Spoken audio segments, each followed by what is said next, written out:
Today is my 71st birthday, and my son just broke my arm because I pushed his wife. It wasn't an accident. It was a punishment. Robert grabbed my shoulder with a strength I didn't recognize, twisted my arm behind my back until I heard the snap, and then dragged me into the utility closet while I screamed in pain.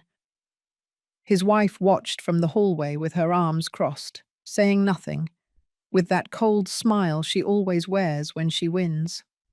He locked the door. I heard his footsteps moving away. I heard his voice telling her that I had finally learned my lesson.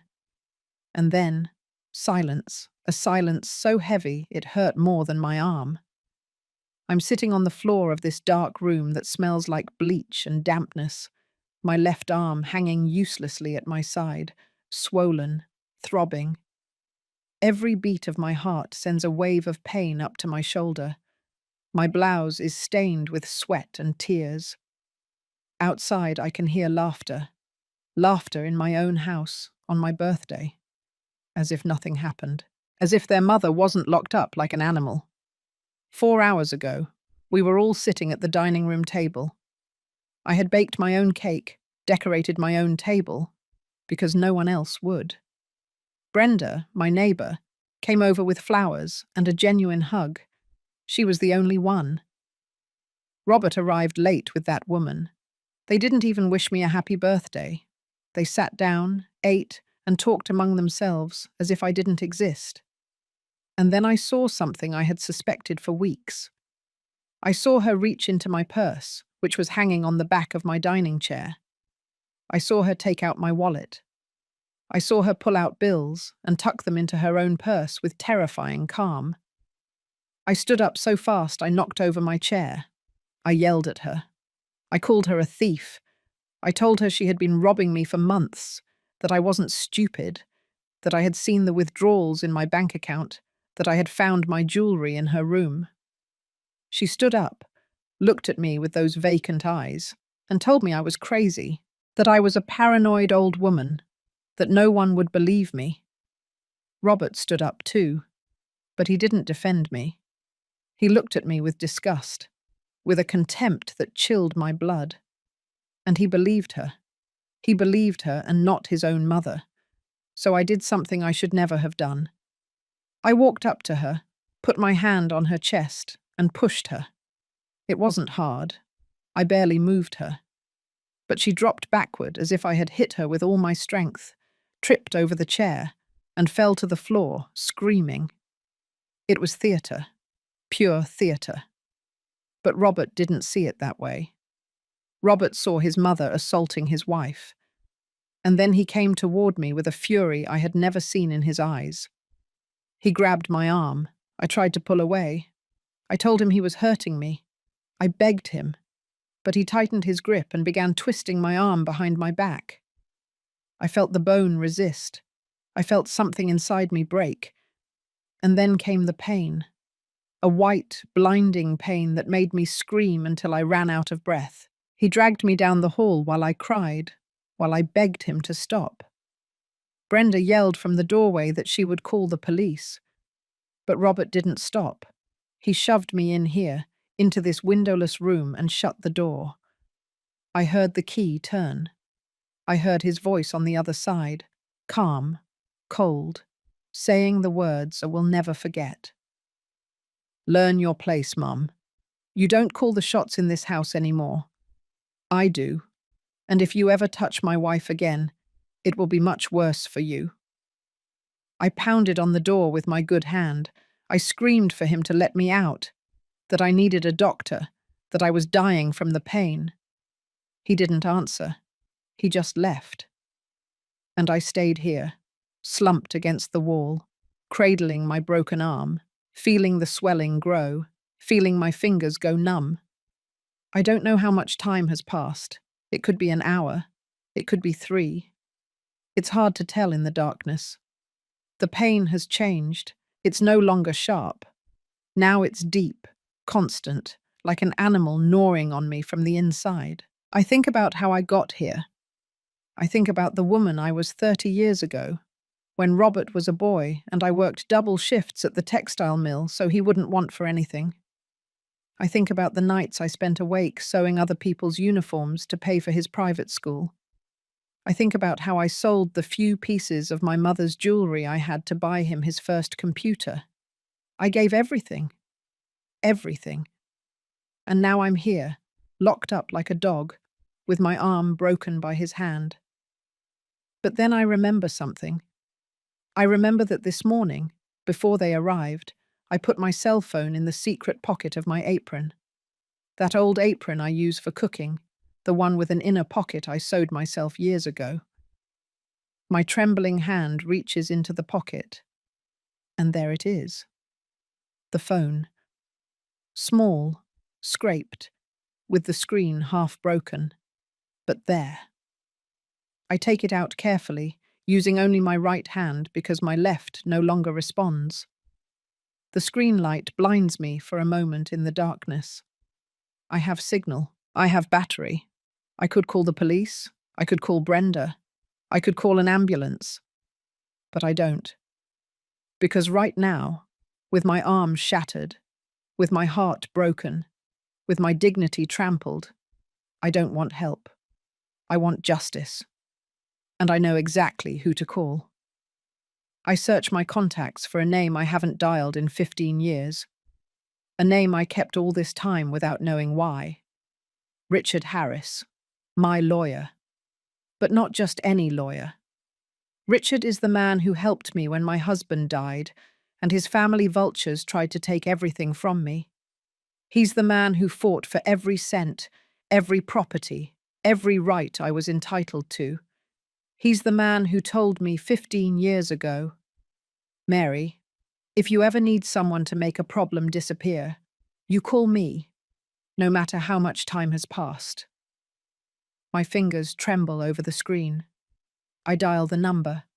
It rings once, twice. On the third tone, he answers. His voice is exactly as I remembered. Deep, calm, with that tone of a man who has seen too much. Mary, he says, without asking how I am, with no surprise in his voice, as if he had been waiting for this call for 15 years. Richard, I say to him, and my voice sounds broken, small, but firm. I need you to come. My son broke my arm. He has me locked up. He and his wife are stealing everything from me. And I don't want to forgive anymore. I don't want to be the good mother anymore. I want them to pay for every single thing they did to me. There's a silence on the other end. Then I hear him take a deep breath. Give me the address, he says. And Mary, I want you to listen to me carefully. Don't let those ingrates leave without paying. For everything. I hang up the phone. I stay sitting on the dark floor, cradling my broken arm, feeling something inside me shift. I am no longer the pleading mother. I am no longer the old woman who cries. I am the woman who built an empire from scratch. I am the woman who survived poverty, widowhood, and betrayal. And now, I am the woman who will collect payment for every tear, every blow, every humiliation. The laughter continues outside.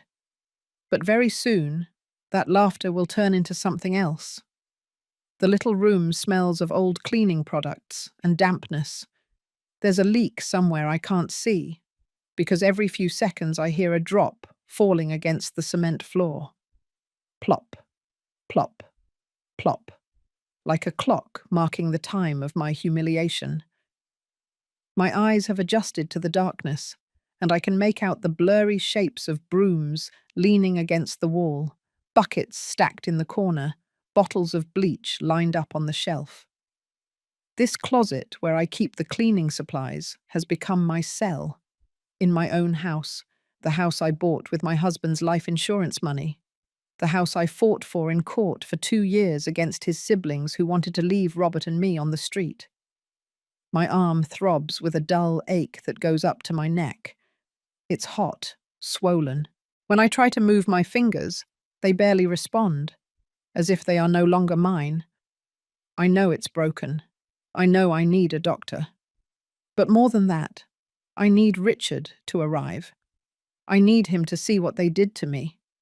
I need witnesses to this injustice before Robert invents some story, before that woman completely poisons his mind. I lean against the cold wall, trying to find a position where the pain is more bearable. There is none. Every movement sends waves of agony through my body. I close my eyes and try to breathe slowly, as I was taught in those senior yoga classes I used to go to before she came into our lives, before everything changed. I think about the signs. All those little signs I saw and ignored because I didn't want to believe what they were telling me. The first was 2 years ago, when Robert came home with her hanging on his arm. Naomi, that was her name. A pretty name for a snake. She was 32 years old, 15 years younger than my son, dyed blonde, long, always perfect nails, expensive clothes that didn't match the salary she claimed to have as a secretary. She smiled at me with all her teeth when Robert introduced her, but her eyes were calculating, measuring, evaluating how much she could get out of me. At first, it was subtle. Comments about how big the house was for just one person, questions about my finances that she disguised as concern. "Mary," she'd say, "are you sure you can maintain this house alone? The property taxes must be super expensive. Robert and I could help if we moved in with you." I told her I didn't need help, that I managed my affairs perfectly fine. But Robert insisted. He told me it was for the best. That way he could take care of me now that I was older. Older. As if 70 years meant I couldn't think for myself anymore. They moved in a year and a half ago. They brought their thing one Saturday morning in a rented truck. I gave them the 2 bedrooms on the second floor, the largest ones, the ones with private bathrooms. I kept my usual room on the ground floor. I thought it would be nice to have company. I thought I would meet my grandchildren someday, that I would have a real family again. How foolish I was. The first few months were tolerable. Naomi cooked occasionally, although she always complained that my pots were too old, that my stove didn't work, that we needed new appliances. Robert started coming home late from work, locking himself in their room with her, talking to me less. But I thought it was normal, that it was couple life, that I should give them space. Then things started disappearing. First, it was the silver brooch that had been my grandmother's. I searched the whole house, thinking I had misplaced it. It never showed up. Then it was a $50 bill I had tucked away in my Bible. After that, $100 from my purse. Small amounts that made me doubt myself. That made me think maybe I was losing my memory, as Naomi suggested with increasing frequency in front of Robert. One day, I found my jewelry box open in my room. The gold earrings my husband gave me for our 20th anniversary were missing. The gold chain I had bought with my first paycheck was gone. I went straight to confront Naomi. She was in the kitchen drinking coffee, calm, as if nothing was wrong. I asked her if she had seen my jewelry. She looked at me with that perfectly acted, innocent face and said no, that I had probably sold them myself and forgotten, that her grandmother did the same thing, that it was part of aging. I bit my tongue. I didn't say anything else. But that night, when they went out, I went into their room. And there they were, on her dresser, my earrings, my chain. There were even other things I hadn't realized were missing. A small ring from my mother, a bracelet I rarely wore. I took them all and hid them in a new place, in a shoebox at the back of my closet, under old blankets. But I didn't tell Robert. I should have. I should have called the police that very day. 6 months ago, I noticed something worse. My bank statements showed withdrawals I hadn't made. $300 here, $500 there. Small amounts that added up to thousands. I went to the bank. They told me the withdrawals had been made with my card and my PIN, but I hadn't made any withdrawals. I never use the card. I always take money out in person with the teller. I asked them if they had cameras. They showed me the video. It was Naomi using my card at the ATM, as if it were the most natural thing in the world. I changed my PIN that same afternoon. When I got home, I asked Robert to talk alone. I showed him the bank statements. I showed him the photo the bank had given me of Naomi at the ATM. I told him his wife was robbing me. I expected him to be angry. I expected him to confront her. I expected him to defend me. But he did none of that. He stood up, snatched the papers from my hands, tore them into pieces, and told me I was crazy, that Naomi would never do that, that I had probably given her the card and forgotten, that I should stop making things up to cause problems in their marriage. That night I cried until I ran out of tears. My son didn't believe me. My own son chose a thief over his mother, and I stayed quiet again, because I was afraid of being kicked out of my own house, afraid of being alone, afraid to admit that I had lost my son forever. I hear footsteps upstairs, muffled voices, laughter. They are celebrating. They are in my living room, eating my food, in my house, while I'm down here with a broken arm. The phone is still in my hand. The screen went dark, but I hold it like a lifeline. Richard said he would come. I don't know how long he'll take. I don't know what he'll do when he gets here. But I know that for the first time in 2 years, someone is going to be on my side. Someone is going to believe me. Someone is going to make this end. Outside, I hear an engine, a car parking in front of the house. My heart beats faster. It could be him. It could be Richard. I get up as best as I can, enduring the pain that shoots through my arm. I stand up, leaning against the wall. I am ready for this to end, ready for justice to begin. It all started the day Robert told me he had met someone special.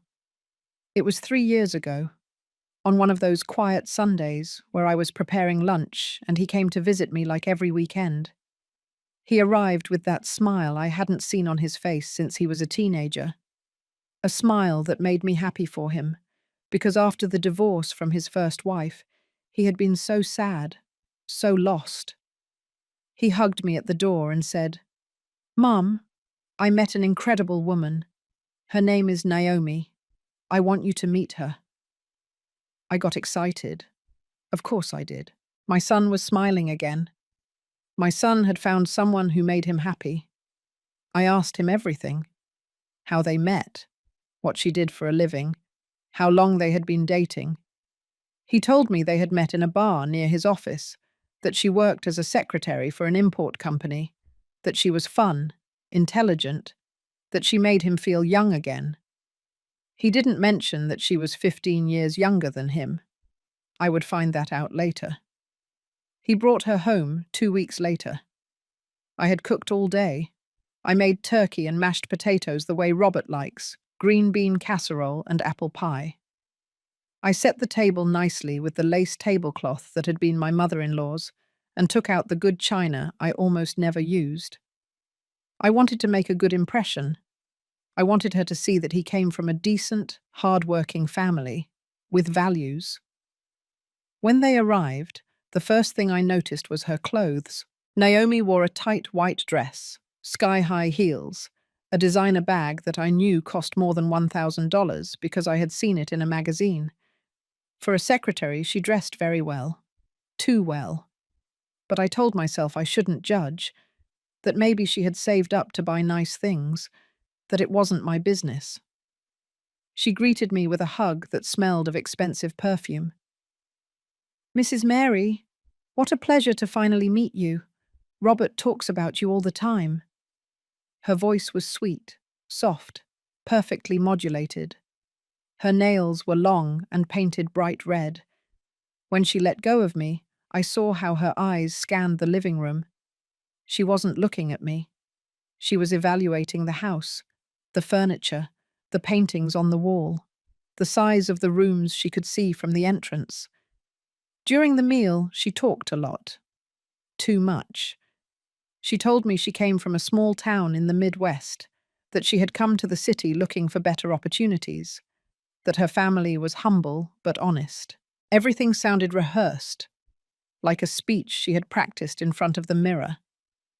Robert looked at her, infatuated, hanging on her every word, nodding like a lovesick fool. I tried to ask questions. I asked her about her job, about her future plans, about what she was looking for in a relationship.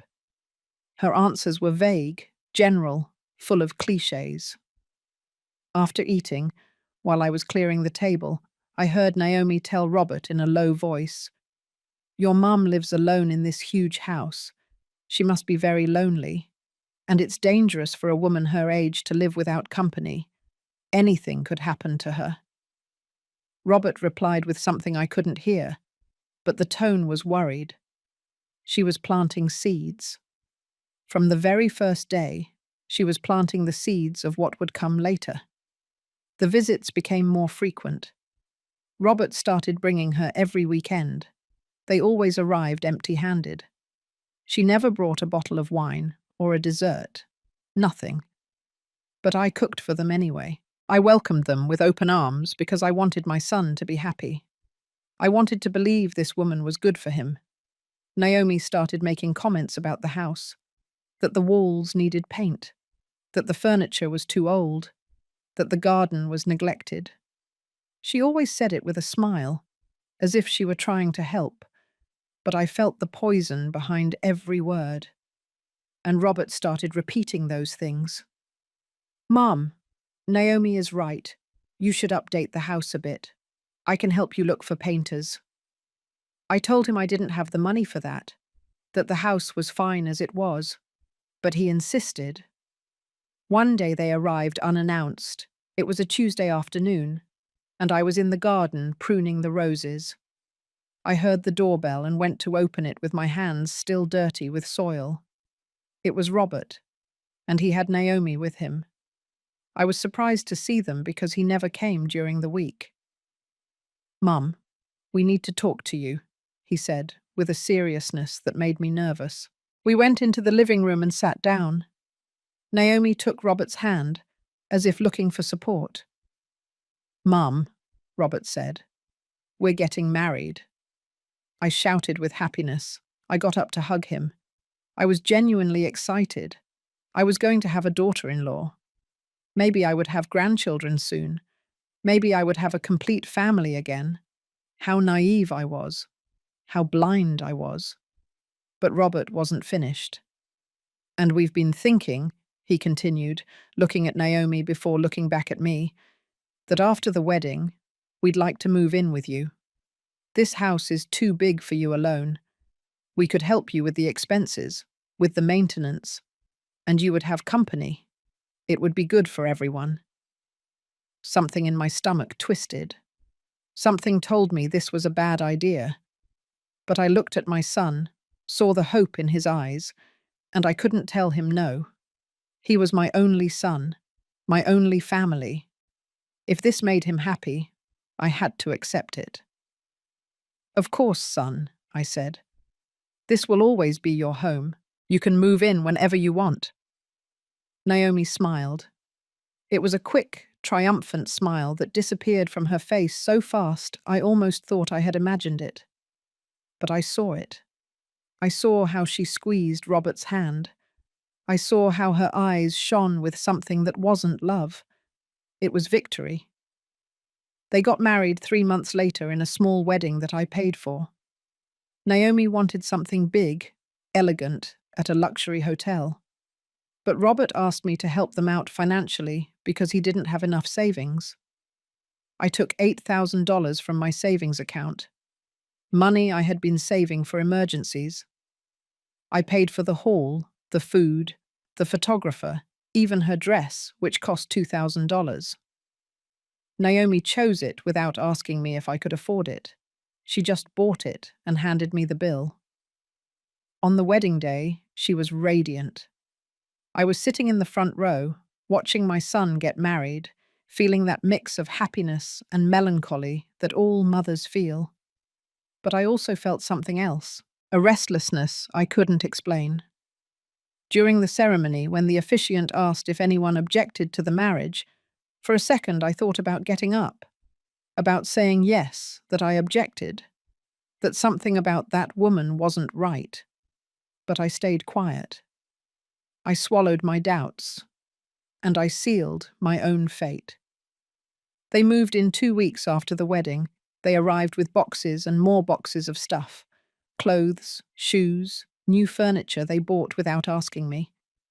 Naomi completely redesigned the rooms on the second floor.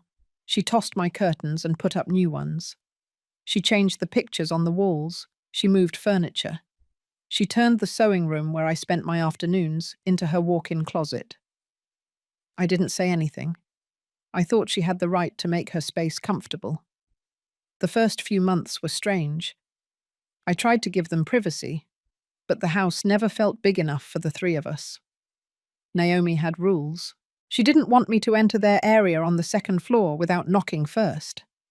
She didn't want me to use certain armchairs in the living room because they were her favorites. She started cooking some nights, and when I tried to help, she told me she preferred to do it alone, that I only got in the way in the kitchen. My kitchen. The kitchen where I had prepared meals for 40 years.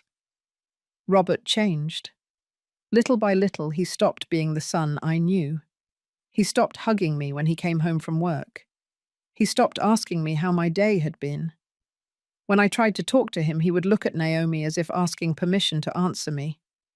She was always there, between us, like an invisible wall that grew taller every day. And then the thefts began. The first theft I could confirm was my engagement ring. I kept it in a small red velvet box inside the top drawer of my dresser. It was the only thing I had left of my husband, besides the memories. A simple white gold ring with a small diamond that he had bought with 3 months' salary. It wasn't worth a fortune, maybe about $1,500, but to me it was priceless. One morning I went to look for it because I wanted to clean it, make it pretty, remember better times. The box was still there, but it was empty. I searched my whole room, thinking I might have put it somewhere else and forgotten. I checked every drawer, every pocket of my clothes, under the bed, inside my shoes. Nothing. I went upstairs to the second floor and knocked on their bedroom door. Naomi opened it wearing a silk robe that probably cost more than my monthly utility bill. She looked at me annoyed, as if I had interrupted something important. I asked her if she had seen my ring. She said no, with a look of perfect innocence. Then she added, "Mrs. Mary, you know that at your age it's normal to start forgetting where you put things. My grandmother was the same way. You probably put it somewhere and don't remember." Those words, those cursed words that she would repeat over and over again for the following months. Every time something disappeared, every time I complained, she reminded me of my age. She made me feel like I was losing my mind, like I was a senile old woman who couldn't trust her own memory anymore. And the worst thing is that I started to believe her. I started doubting myself. But the thefts continued. 2 weeks later, $300 I had saved in an envelope inside my Bible were missing. Money I was saving to fix the roof leak. I confronted Naomi again. Again, she told me I had probably spent that money and forgotten. "What did I spend it on?" I asked her. "I haven't left the house in days." She shrugged. "I don't know, Mrs. Mary. Maybe you gave it to someone. Maybe you hid it somewhere else. Sometimes older people do those things without realizing it." I went to Robert. I told him about the money. I told him about the ring. I begged him to talk to his wife, that something strange was happening. He sighed as if I were a heavy burden he had to tolerate. "Mum, Naomi isn't stealing from you. She has her own money. She doesn't need yours. You probably lost it and don't want to admit it. You're looking for someone to blame. His words hurt me more than any theft. My own son didn't believe me. My own son treated me like a liar. I decided to be more careful. I started keeping my money in different places, inside old books, in shoeboxes at the back of the closet, in the pocket of coats I no longer wore. But nothing worked. She always found everything. It was as if she had a radar for detecting where I hid my things. I lost another $500, then $200, then $700. In 6 months, she had stolen more than $3,000 in cash. But money wasn't the only thing. My jewelry was disappearing one by one. The pearl earrings my mother gave me before she died. A gold bracelet I had bought with my first paycheck when I started working at the factory. An antique brooch that had belonged to my grandmother.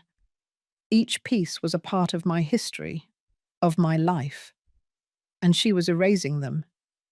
One day, I decided to go into her room when they weren't home. I know it was wrong. I know I invaded their privacy. But I couldn't take it anymore. I needed proof. I needed to know I wasn't crazy. I waited until Robert left for work and Naomi went to the salon. I went up the stairs with my heart pounding so hard I thought I would have a heart attack. I opened their bedroom door. It was immaculately tidy. The bed perfectly made, not a single piece of clothing out of place. Everything smelled of that sickly sweet perfume she used that gave me a headache. I started searching. I opened drawers carefully, trying to leave everything as it was. I checked her closet full of expensive clothes, designer shoes, branded handbags. Too many things for a secretary. At the back of the closet, under a pile of sweaters, I found a wooden box. I took it out. It was locked. I looked for the key in nearby drawers. I found it hidden inside a sock. I opened the box with trembling hands. And there was everything. My engagement ring, my mother's earrings, the gold bracelet, my grandmother's brooch, all my jewelry that had disappeared over the last few months. But there was more. There was jewelry I had never seen, expensive rings, gold necklaces, men's watches that looked valuable. Where had she gotten all that? How many other people had she robbed? I also found documents, bank statements in her name that showed large deposits. $10,000, $15,000, $20,000. Where was all that money coming from? There were pawn shop receipts. She had sold some jewelry. Not mine, thank goodness, but other pieces. This was professional. She was a professional thief. And my son had married her without knowing anything. I took photos of everything with my cell phone. Photos of my jewelry in her box. Photos of the documents. Photos of the receipts. I put everything back as it was and left the room. I went downstairs to my room and sat on the bed, trying to process what I had discovered. I had proof. I finally had proof that I wasn't crazy, that she really was stealing from me. When Robert arrived that night, I waited for him in the living room. I showed him the photos on my phone. I explained everything. I told him where I had found my things. I expected him to be angry with her. I expected him to confront her. I expected him to finally believe me. But his reaction was the opposite. He became furious. With me. He yelled at me for daring to enter his room without permission, that I had violated their privacy, that those jewels were probably Naomi's and I just wanted to cause trouble. He snatched the phone from my hands and deleted all the photos in front of me. "I don't want to hear these ridiculous accusations again," he told me with a cold voice I didn't recognize. "Naomi is my wife. If you keep attacking her, you're going to have to find another place to live." Those words broke my heart. My son was threatening to kick me out of my own house. The house I had bought. The house I had fought for in court. All because I dared to tell the truth about his wife. That night, Naomi didn't come down for dinner. She stayed upstairs in her room. But the next day, when Robert left for work, she came down to the kitchen where I was having coffee.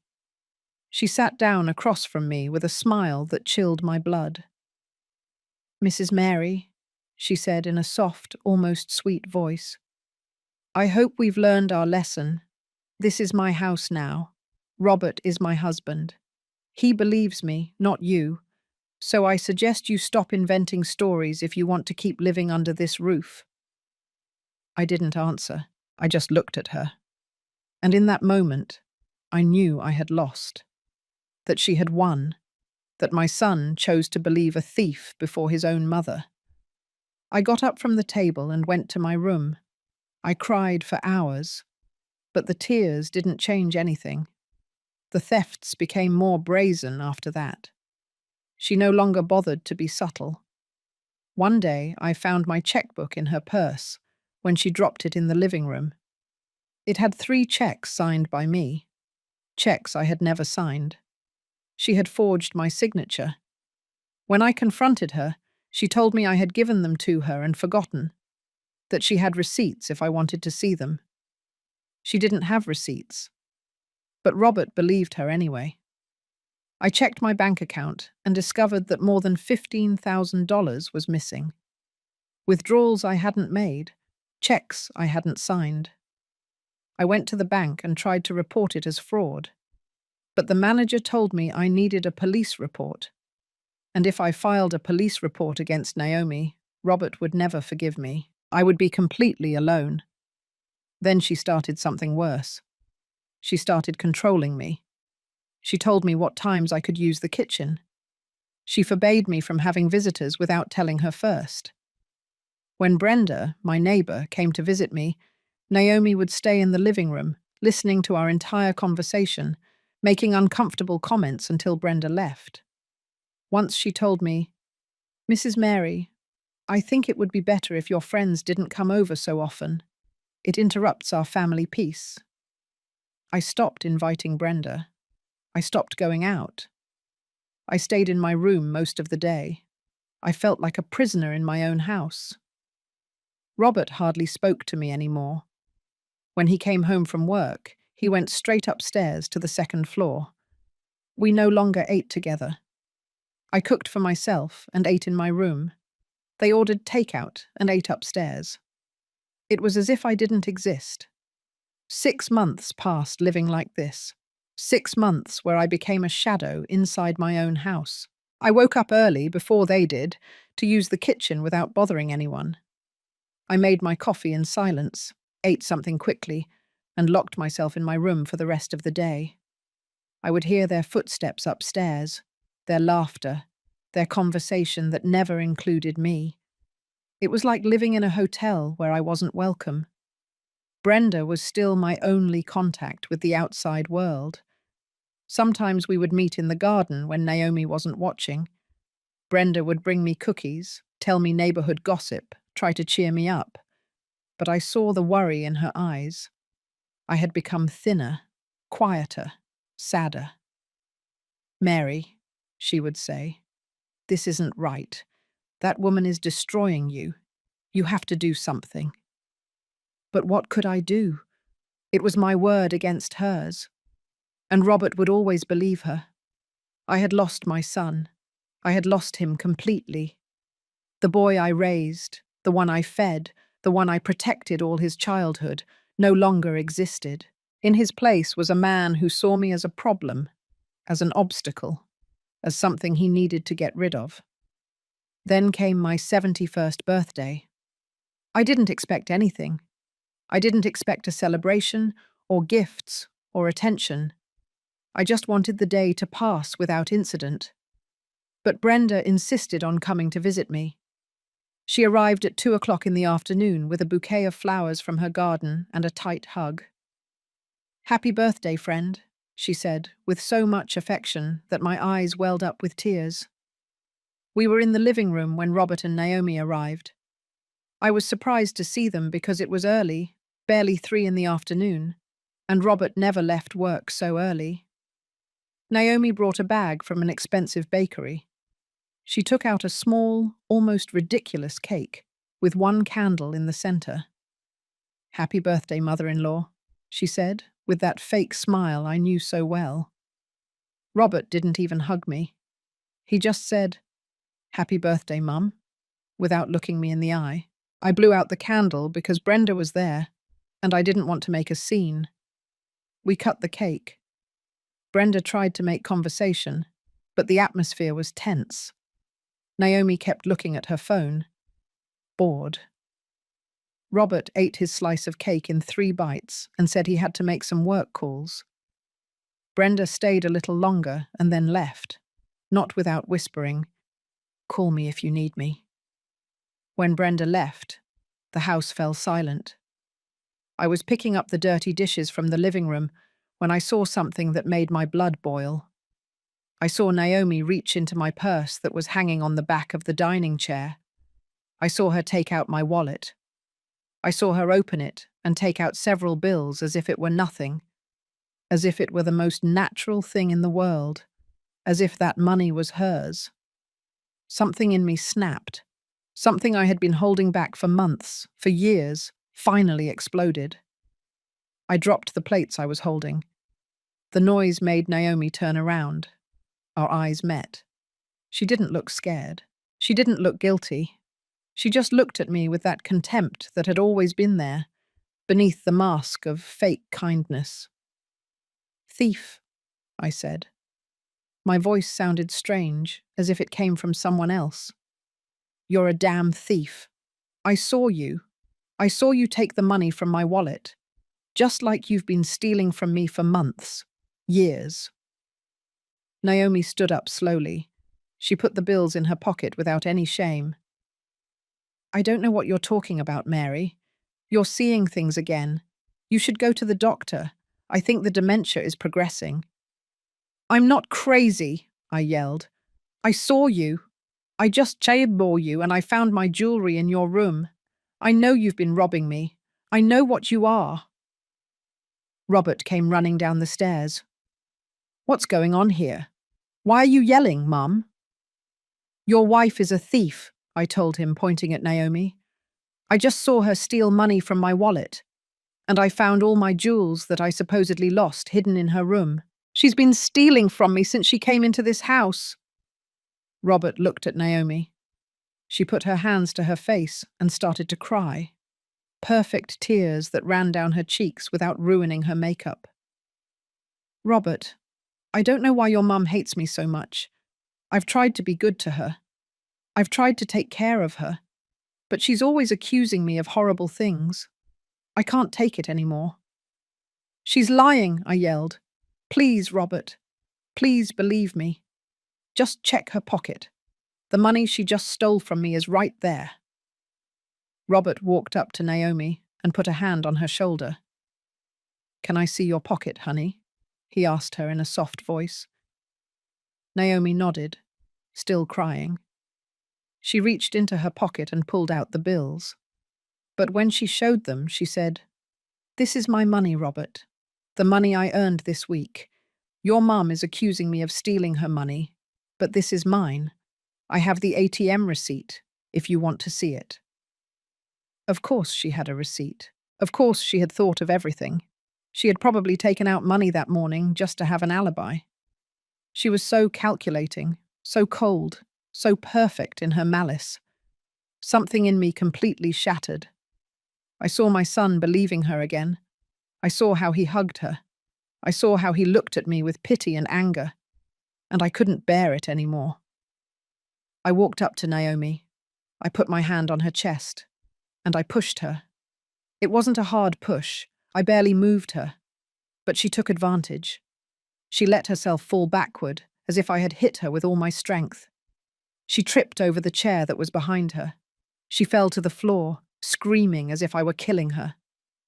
She hit me, Robert. Your mum hit me. She screamed from the floor, clutching her arm as if it were broken. It was all an act, pure theatre. But Robert didn't see it that way. What happened next was so fast, I barely remember it. Robert grabbed my arm, my left arm. He squeezed so hard I felt his fingers sink into my skin. How dare you hit my wife? He yelled in my face. His breath smelled of coffee. His eyes were full of rage.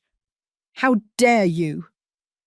"Robert, let go of me. You're hurting me," I said, trying to free myself. But he squeezed harder. He started twisting my arm behind my back. The pain was unbearable. "Robert, stop. You're going to break my arm." But he didn't stop. He kept twisting my arm with that brutal force I never imagined he would use against me. I heard Brenda's voice from the door. She had come back because she had forgotten her glasses. "Let her go. You're going to hurt her," she yelled. But Robert wasn't listening. He didn't see. He only felt rage. And then I heard the snap. I felt something inside my arm break. The pain shot through me like a white, blinding lightning bolt. I screamed. I screamed so loudly I thought the neighbors would call the police. But no one came. No one except Brenda, who kept yelling from the door. Robert let go of me. He looked at my arm, hanging at an odd angle. I saw fear in his eyes for a second. Only for a second. Then the rage returned. He grabbed my other arm and dragged me down the hall. I cried. I begged him. "Robert, please, I need a doctor. You broke my arm. Please, son, stop." But he kept dragging me to the utility closet. He shoved me inside. I fell to the floor because I couldn't support myself with the broken arm. The pain was so intense that for a moment I thought I would pass out. I heard his voice from outside, cold, harsh, without a trace of the boy I had raised. "Learn your place, Mum. You don't call the shots in this house anymore. I do. And if you ever touch my wife again, it will be much worse for you." He closed the door. I heard the key turn. I heard his footsteps moving away. I heard Brenda yelling that she would call the police. I heard Naomi telling her to leave, that this was a family matter, that Brenda had no business being there. I was left alone in the darkness, with my broken arm, with my heart shattered, with the absolute certainty that I had lost my son forever. But then I remembered the phone I had hidden in the pocket of my apron, and I remembered the name I had kept for 15 years. Richard Harris, the lawyer who had told me that if I ever needed to make a problem disappear, to call him. I took out the phone with the hand that still worked.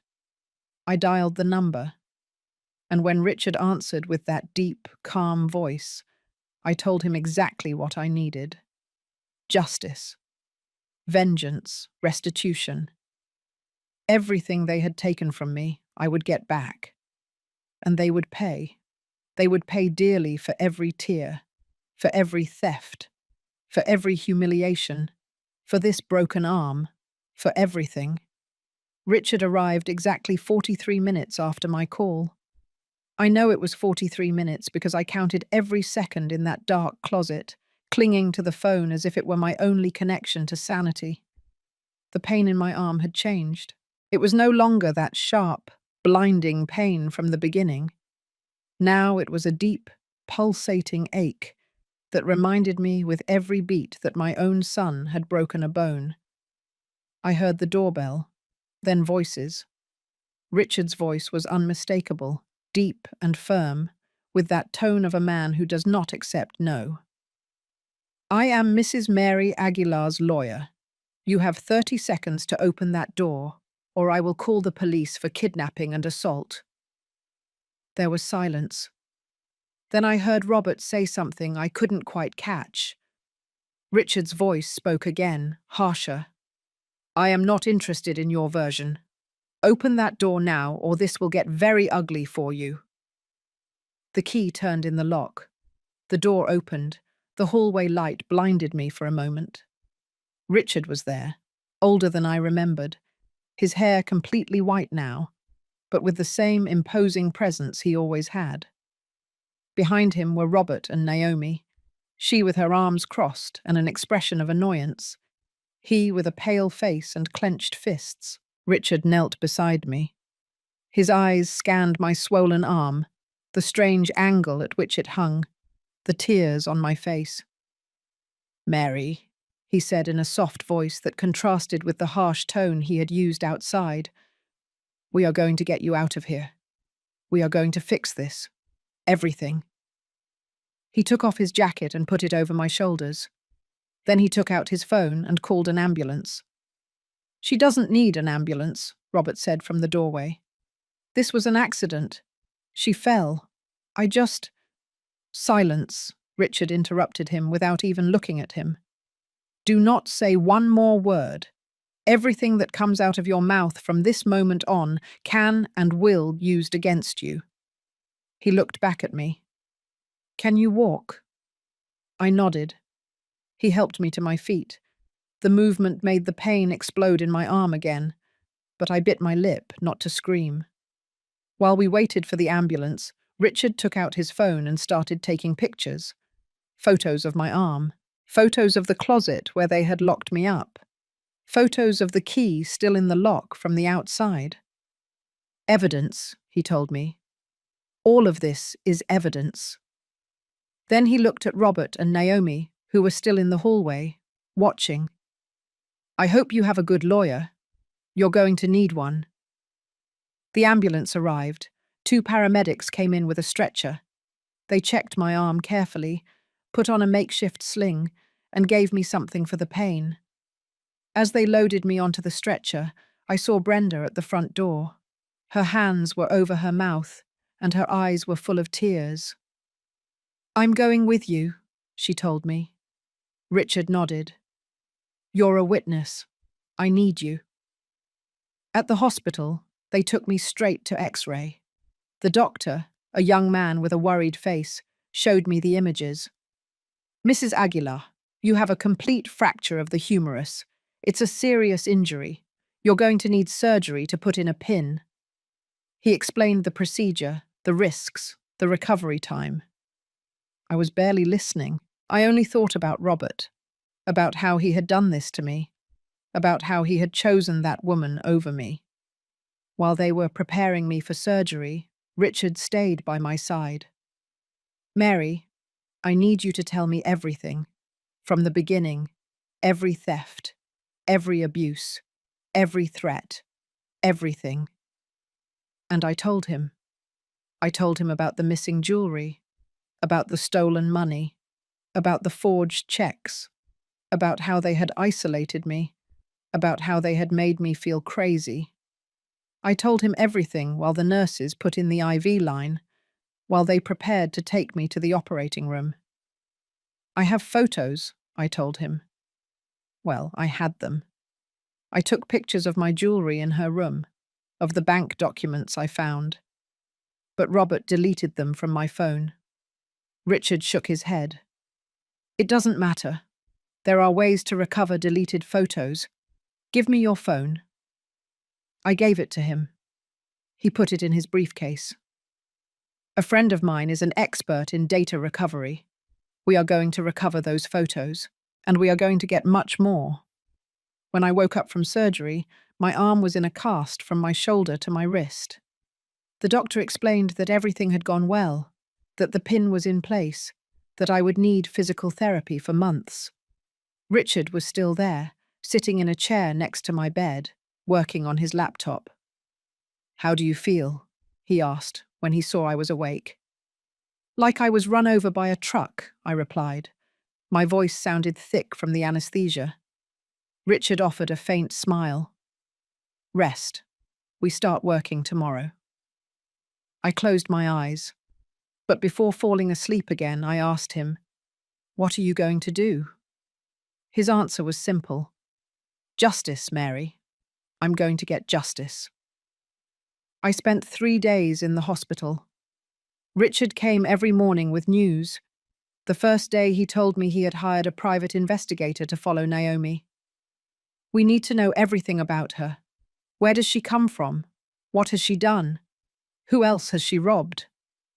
The second day he brought me my phone. We recovered the photos, all of them, and they are pure gold. We have clear evidence of theft, forgery, and fraud. The third day he arrived with a smile. Mary, your daughter-in-law is a professional criminal. My investigator found that she has a record in other states. She's done this before. She marries older men or moves in with vulnerable families, steals everything she can, and disappears. She has at least 3 different identities. Naomi isn't even her real name. I felt a mix of vindication and horror.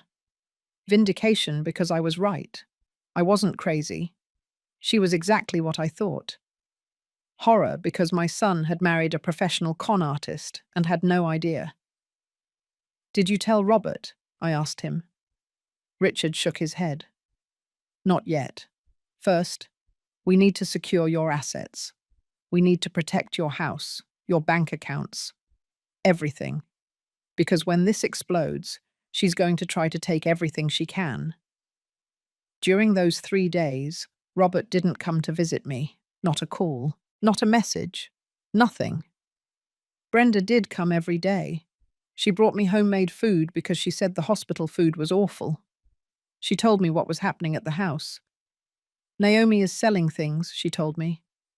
"I saw her taking boxes out of the house and putting them in a car. I think she's preparing to run." Richard acted fast. He got a court order to freeze my bank accounts and protect them from any unauthorized access. He changed the locks on my house while they were out. He hired a security service so no one could take anything off the property without my authorization. "Your house is protected now," he told me. "Nothing leaves there without your approval." When I was discharged, Richard took me to a hotel. "You are not going back to that house yet, not until we have everything ready." The hotel was simple, but clean. Brenda stayed with me that first night. She helped me bathe, change, and comb my hair. I cried in her arms. "How could I lose my son like this?" I asked her. She hugged me tighter. "You didn't lose him. He lost himself. But you are going to get your life back. You are going to get your dignity back." The next day, Richard came with more news. I filed a civil lawsuit against Naomi for theft, fraud, and misappropriation. I also filed a criminal complaint. And Mary, there's more. The investigator discovered that she has a secret bank account where she has been depositing all the money she stole from you, more than $30,000. We are going to recover every cent. "And Robert?" I asked. Richard sighed. "Robert is complicated. Technically, he committed assault by breaking your arm. We could proceed criminally against him too, but I understand that he is your son. The decision is yours." I didn't know what to answer. Part of me wanted him to pay for what he did to me. Another part, the part that was still a mother, couldn't bear the thought of sending him to jail. 2 weeks passed before Robert finally called me. 2 weeks where I lived in that simple hotel, going to physical therapy for my arm, meeting with Richard to plan the next steps, learning to live without the constant weight of fear and humiliation. When I saw his name on my phone screen, my heart raced. I thought about not answering. I thought about letting him suffer as he had made me suffer. But he was my son, and a part of me, however damaged, still needed to hear his voice. "Mum," he said when I answered. His voice sounded tired, broken. "Mum, I need to talk to you. I need to see you." I didn't answer immediately. I let the silence stretch between us.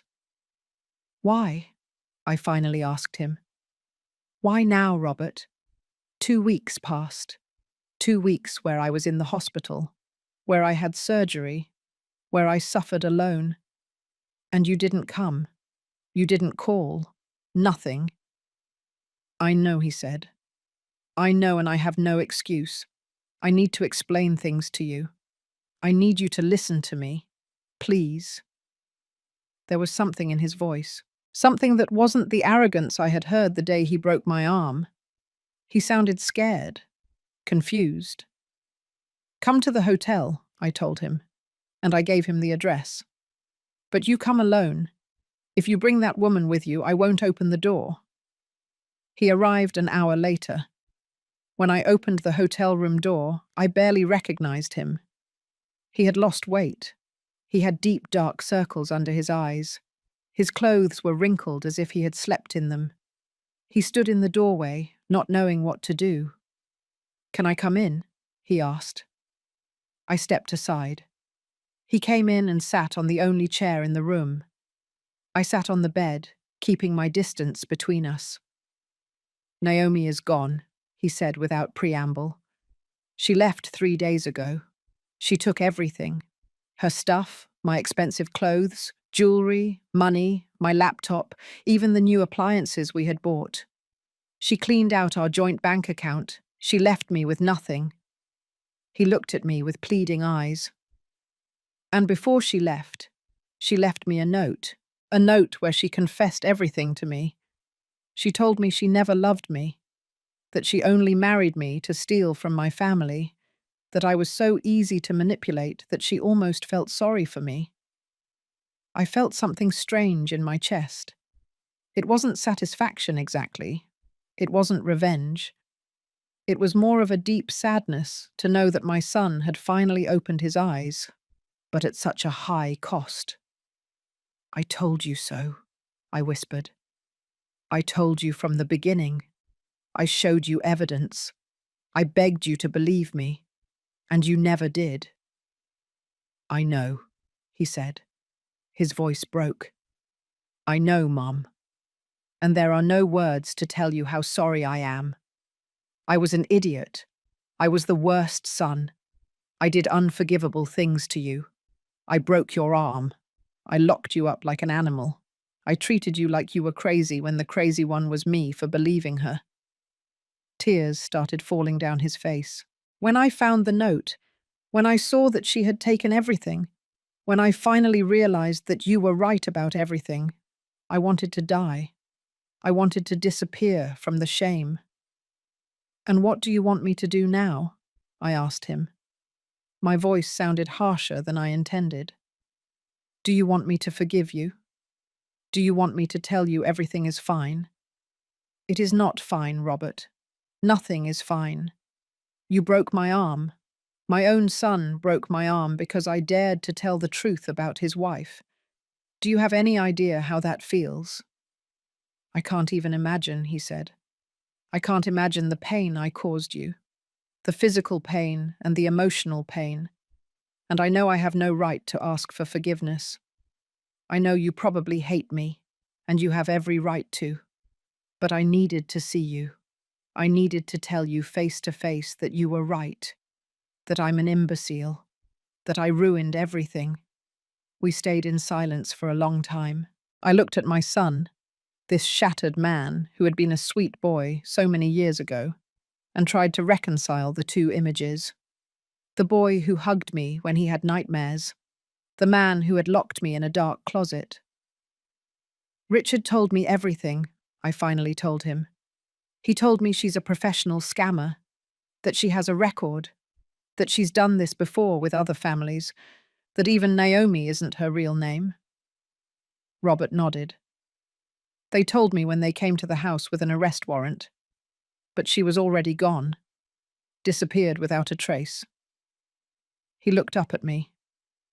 "Mum, I came here to tell you something else. I came to tell you that I'm going to testify. I'm going to testify about everything I saw, about everything she did. I'm going to help you get back every cent she stole. And if you want to proceed legally against me for what I did to you, I will understand. I will accept it. I deserve it." Richard told me I could file charges for assault. I told him that with the photos, with Brenda's testimony, with the medical records, we have a solid case. I saw him go pale. "But I don't know if I can do it. I don't know if I can send my own son to jail, even though part of me wants you to suffer as I suffered." "Whatever you do, I accept it," he said. "If you want me to go to jail, I'll go. If you want me to never talk to you again, I'll do it. Whatever you decide. Mum, this time, whatever you decide." I told him I needed time to think, that I needed to process all of this, that I couldn't make a decision like that right now. He nodded and got up to leave. But before reaching the door, he turned around. Mum, one more thing. I found something when I was cleaning up the mess Naomi left. I found documents. Documents that show she didn't just steal from you, she was planning to sell the house. She had forged your signature on property transfer documents. If you hadn't defended yourself that day, if you hadn't pushed her outside, she probably would have left you with nothing in a few months. That information hit me like a punch to the stomach. She didn't just want to rob me. She wanted to completely destroy me. She wanted to leave me on the street, without a house, without money, with nothing. Give me those documents, I told him. Give them to Richard. That's more evidence. Robert left, and I stayed alone in the hotel room, processing everything I had just heard. My son had finally opened his eyes. He finally believed me. But was it enough? Could I forgive him for everything he had done to me? I didn't know. Honestly, I didn't know. The next day, Richard came with important news. Mary, the investigator, tracked down Naomi. Well, the woman who called herself Naomi. Her real name is Leona Barnes, and they found her in another state, living with another older man, doing exactly the same thing. The police arrested her this morning. She's being extradited here to face the charges. I felt an enormous relief. She was finally going to pay. She was finally going to face the consequences of what she did to me. And the money? I asked. Can we get it back? Richard nodded. The bank account where she deposited your money was frozen. We will recover most of it. Not everything, because she spent some, but most of it, yes. Over the next few weeks, everything moved quickly. Leona, or Naomi, or whatever her real name was prosecuted. Robert testified against her. I testified. Brenda testified. Richard presented all the evidence, the recovered photos from my phone, the forged documents, the bank records, everything. The case was so solid that she couldn't even deny it. Her lawyer convinced her to accept a plea bargain with the prosecutor's office. 5 years in prison for fraud, theft, and forgery. On the day of the sentencing, I was in court. I saw her enter in handcuffs, wearing an orange prison uniform, without makeup, without her perfect nails, without that mask of superiority she always wore. She looked small, ordinary. When the judge read the sentence, 5 years in state prison, she showed no emotion. She just nodded. But as they were taking her out of the courtroom, she looked at me. And in that look, I saw pure hatred. Hatred because I had won, because she hadn't destroyed me, because I was still standing. I recovered $32,000 of my money. It wasn't the almost $40,000 she had stolen, but it was something. Richard helped me secure my house completely. He changed all the documents so that no one could touch my property without my explicit consent before a notary. He put legal locks on all my accounts. He made me sign a clear will specifying exactly what would happen to my assets when I died. But one decision remained pending. What to do with Robert? Richard pressured me to file charges. Mary, he broke your arm. That's assault. He deserves to pay for it. Brenda agreed. That man hurt you. He needs to learn that there are consequences. But I still couldn't decide. Robert came to see me every week for 2 months. Every visit was awkward, full of heavy silences and words we didn't know how to say. But he kept coming. He kept showing up with that look of remorse, with the red eyes of someone who doesn't sleep well, with that weight of guilt that was consuming him inside. One afternoon, he brought me all the documents he had found in the room he had shared with that woman. Papers that showed how she had meticulously planned everything. There were drafts of documents to sell my house. There were investigations into how much the property was worth. There were handwritten notes where she calculated how much money she could get before disappearing. She had even found a fake passport with her photo, but a different name. She had always had a planned escape route. "Look at this," Robert said, pointing to a small notebook. "It's all here. Dates of when she started stealing from you. Exact amounts. It even has a note about when she gave you the sleeping pills." "What pills?" I asked, confused. Robert went pale. "Don't you remember? There were like 3 months where you felt very tired all the time, where you slept a lot. She would make you tea at night. She said it was to help you rest better." My stomach churned. She was drugging me. Robert nodded. "Just enough to keep you confused, drowsy, so you wouldn't realize what she was doing. It has the name of the medication here. It was a mild sedative she bought without a prescription." All my rage returned. She hadn't just stolen from me. She hadn't just isolated me. She had drugged me. She had turned me into a zombie version of myself so she could rob me more easily. "This goes to Richard," I said, taking the notebook. "This is evidence of more crimes. She is going to pay for every single thing she did to me." Richard presented the new evidence to the prosecutor. The notebook was pure gold. It showed premeditation, planning, cruelty. The prosecutor called Leona again and offered her a new plea bargain. 7 years instead of 5, or go to trial where she would probably receive 10. She accepted the 7 years. I was present when she signed the new agreement. I watched her lawyer tell her it was her best option. I watched her clench her jaw, defeated. But while all this was happening, I was still living in that hotel. I still hadn't returned to my house. I couldn't. Every time I thought about going back, I saw the dark closet. I felt the pain in my arm. I heard Robert's voice telling me to learn my place. Brenda visited me often, and one day she said something that made me think. "Mary, that house is yours. You bought it. You fought for it. Don't let the bad memories take it away from you. You have to reclaim it, just like you reclaimed your money." She was right. That house was mine. Every brick, every window, every corner had been paid for with my work, with my effort. I wasn't going to let them take it away from me, not even in my mind. So one day I told Richard, "I want to go back to my house, but I want it completely clean. I want you to take out everything she left behind. I want you to paint the walls. I want you to change the locks. I want that house to be mine again." Richard hired a professional cleaning crew. They took out all of Leona's things that remained. All her clothes, her shoes, her beauty products, everything. They donated it to charity. They painted the second-floor walls a new color. They changed the curtains. They replaced the mattress in the room she had used.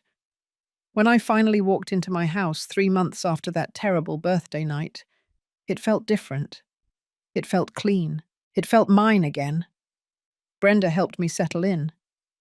We made coffee in my kitchen. We sat in the living room, and for the first time in years, I felt at peace in my own house. But that peace was short-lived, because that night, when I was getting ready for bed, I heard knocking at the door. It was Robert. He was crying. "Mum, please, let me in. Please." I opened the door.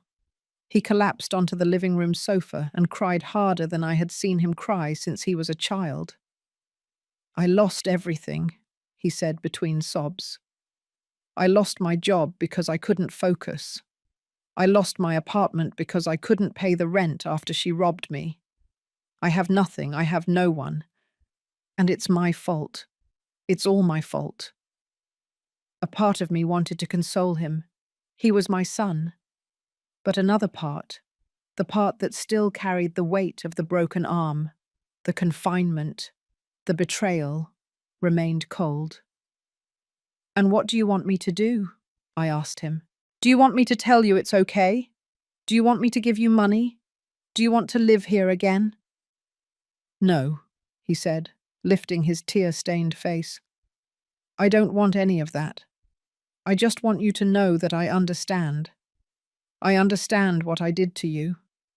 I understand that I ruined our relationship. I understand that you will probably never forgive me. And I don't blame you. I just wanted you to know. I just wanted you to know that I'm going to live the rest of my life carrying this, with what I did to you. He got up to leave. But something in me moved. Something that had been buried under the pain and the rage. Robert, I called him. He stopped. You hurt me. A lot. But that woman hurt you too. She manipulated you. She used you. She destroyed you. And even though what you did to me is unforgivable, I understand that you were not in your right mind. You were under her control. That's no excuse, he said. I chose to believe her instead of you. I chose to raise my hand against my own mother. That was my decision, my fault. He was right. But it was also true that she had expertly manipulated him. She had played with his insecurities, with his need to feel loved, with his fear of being alone. I am not going to file charges against you, I finally told him. But I'm also not going to forget what happened. I can't. Forgiveness, if it ever comes, is going to take a long time. Years, maybe. I understand, he said. And I accept it. I gave him the number of a therapist Richard had recommended. Go to therapy. Process what happened. Learn from this. And maybe, just maybe, someday we can have something close to a mother-son relationship again. But that day is not today, not tomorrow, not next month. Robert left that night. I stayed in my living room, in my reclaimed house, thinking about everything that had happened. Thinking about the woman I had been before Leona entered our lives, a naive woman who only wanted her son to be happy. And thinking about the woman I had become, a stronger woman, wiser, more cautious. A woman who had learned that sometimes love is not enough, that sometimes you have to protect yourself first, even from your own family. The following months were about rebuilding, not just my house, but my life. I started going out more with Brenda. We would go for coffee, walk in the park, watch movies. I joined a book club at the local library. I met other women my age who had also gone through family betrayals, abuses, and losses, and I realized I wasn't alone, that my story, although painful, wasn't unique. Richard became more than my lawyer. He became a friend. He would come to visit me every 2 weeks to make sure everything was all right. He helped me reorganize my finances so that no one could ever touch them again without my authorization. He taught me to be more careful, more protective of what was mine. One day, 6 months after all the drama, I received a letter. It was from Leona, from prison. I opened it with trembling hands. In the letter, she didn't apologize. She didn't express remorse. Instead, she told me I had been lucky, that others hadn't been so fortunate, that she was good at what she did, and that if it hadn't been for my stubbornness, everything would have gone perfectly. The letter ended with a veiled threat. I'll see you when I get out. I showed the letter to Richard. He read it and shook his head. She's trying to scare you, to keep you afraid. Don't give her that power. But I wasn't afraid anymore. That letter, instead of scaring me, made me realize something important. I had won. She was in prison. I was in my house. She had lost everything. I had recovered my life. 2 years have passed since that terrible birthday night. 2 years since my son broke my arm and locked me in a dark closet. 2 years since I dialed Richard's number and changed the course of my life forever. Today, I am 73 years old, and I am sitting in the garden of my house. the house I almost lost, drinking coffee with Brenda, while the roses I planted last month begin to bloom. My arm healed. Not perfectly. It still hurts when it's about to rain. I still can't lift heavy things like before. But it works.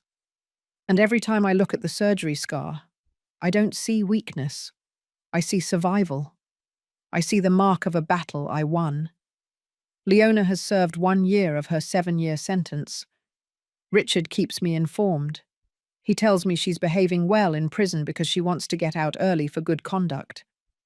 But he has already put legal mechanisms in place to ensure that when she gets out, if she gets out early, there will be a restraining order preventing her from approaching me, my house, or my life. She won't be able to touch you ever again, he promised me. And I believe him. Robert and I have been rebuilding our relationship slowly, very slowly. He went to therapy, as I suggested. He got a new job. He moved to a small apartment on the other side of town. He comes to visit me once a month. He always rings the doorbell. He never enters without permission. He never stays for more than an hour. We talk about superficial things, the weather, his work, the news. We never talk about what happened. Not yet. Maybe someday. Maybe never. 3 months ago, he formally asked for my forgiveness. He arrived with flowers, knelt in my living room, and told me with tears in his eyes, "Mum, I know I have no right to ask you this. I know what I did to you is unforgivable. But I need you to know that not a day goes by that I don't regret it. Not an hour goes by that I don't hate myself for having hurt you. And I want to spend the rest of my life trying to be a better son. If you let me." I didn't answer him that day. I told him I needed to think. That forgiveness wasn't something I could just give like that, as if nothing had happened. And he understood. He left without pressuring me, without demanding anything. That night I thought a lot about what it means to forgive. I thought about whether forgiving meant forgetting, whether it meant trusting again, whether it meant letting go of the pain. I came to the conclusion that forgiving doesn't mean any of those things. Forgiving means deciding not to let the poison of hatred consume me. It means deciding that my peace of mind is more important than my desire for revenge. It means letting go, not for him, but for me. So the next time he came to visit me, I told him, "I forgive you, Robert, not because you deserve it. Not because what you did was okay. I forgive you because I deserve peace. And I cannot have peace if I keep carrying all this rage." He cried. He cried like a child. And I let him cry. I didn't hug him. I didn't comfort him. I just let him process what I had told him. When he finally calmed down, he looked at me and said, "Thank you, Mum. I know I don't deserve your forgiveness. But I promise you I will honor it. I will be better. I will be the son I always should have been." I don't know if he will succeed. I don't know if we will ever have the relationship we had before. Probably not. That relationship probably died the day he locked me in that closet. But maybe we can build a new one. One based on respect, on clear boundaries, on honesty. One where I never again have to doubt my own worth. My life now is different. It's quieter, smaller perhaps, but it is mine, completely mine. No one tells me when I can use my kitchen. No one steals my money. No one makes me feel like I'm losing my mind. Brenda and I see each other almost every day. She has become the sister I never had. We tell each other everything. We laugh together. We cry together. We grow old together. The book club at the library became my favorite space. There I met Irene, a 76-year-old woman who went through something similar with her daughter and son-in-law. We became friends. To share our stories of betrayal, of pain, but also of resilience, of how we got up when the world knocked us down. I also started volunteering at a community centre that helps older people who are victims of family abuse. I share my story there. I tell other women who are going through what I went through that they are not alone, that they are not crazy, that they have the right to defend themselves, that they have the right to reclaim their dignity, and I see in their eyes the same pain I felt. But I also see hope. Hope that if I could get out of it, they can too. Richard is still my lawyer, but more than that, he is my friend. He comes to dinner once a month. He always brings wine, and I cook something special. We talk about everything: politics, books, life. He never married. Never. He never had children. He confessed to me once that his job was his family. But lately I see how he looks at me with an affection that goes beyond professional friendship. And I, to my surprise, find myself looking at him the same way. I don't know if anything will happen between us. At our age, things are different. More paused, more meaningful. But I like having that possibility. I like feeling that my life didn't end at 71, that there is still room for new connections, for new joys. The house is beautiful now. I have been transforming it little by little. I changed the furniture on the second floor. I turned one of the bedrooms into a sewing studio. I started sewing again, something I hadn't done for years. I make quilts, tablecloths, clothes for the babies at the local hospital. It keeps me busy. It keeps me creative. It keeps me alive. The utility closet, that place that was my prison, I turned it into something else. I hired a carpenter to make shelves. I filled it with books, plants, and light. I put in a comfortable chair and a reading lamp. Now it is my favorite corner of the house. The place where I read, where I think, where I write in my diary. I transformed the space of my greatest humiliation into the space of my greatest peace. Sometimes I think about everything that happened and wonder if I could have prevented it, if I had been firmer from the start, if I had set clearer boundaries, if I had called the police the first time I discovered a theft. But then I realized that those questions are useless. I can't change the past. I can only learn from it. And I have learned so much.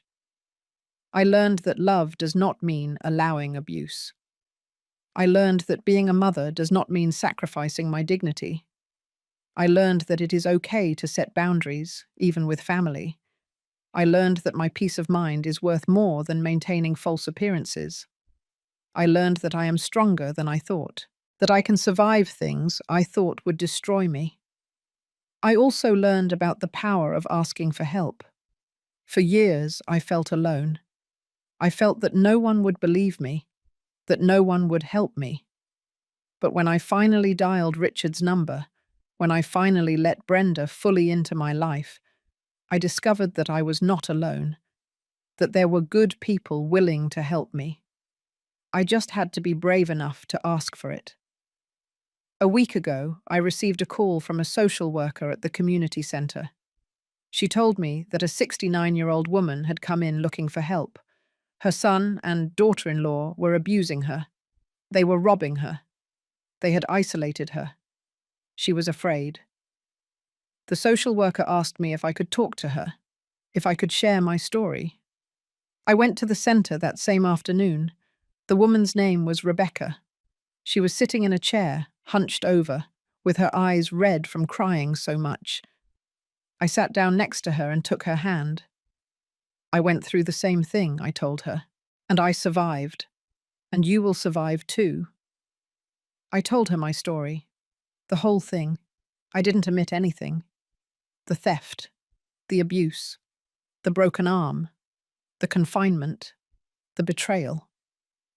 But I also told her the part where I called Richard, where I got my money back, where I got my house back, where I got my life back. When I finished speaking, Rebecca looked at me with eyes full of tears, but also something else. determination.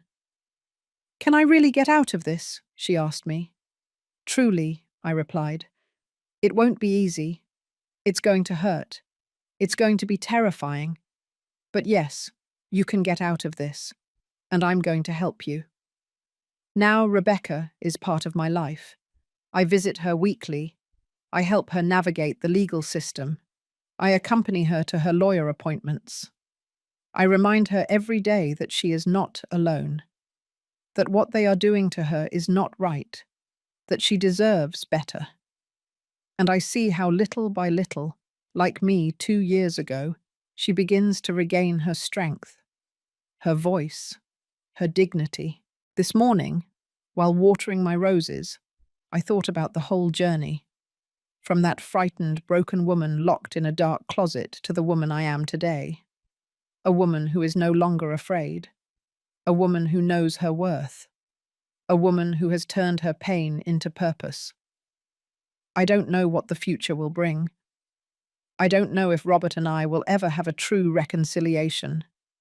I don't know if Richard and I will become more than friends. I don't know how many more years I have left in this world. But I know this. The years I have left will be mine. They will be lived on my terms, with my dignity intact, with my head held high. And if my story can help 1 woman, 10 women, 100 women find the strength to defend themselves, to ask for help, to reclaim their lives, then everything I went through will have been worth it. My pain will have become someone else's power. My darkness will have become someone else's light. Because in the end, that's what we, the surviving women, are. We are silent warriors. We are the ones who fall and get back up, the ones who cry and then wipe their tears and move on, the ones who forgive not because we are weak, but because we are strong enough to let go of the poison of hatred, the ones who find beauty even after the most brutal storm. This is my story, the story of Mary Aguilar, the woman who almost lost everything, but who ultimately got it all back, including herself.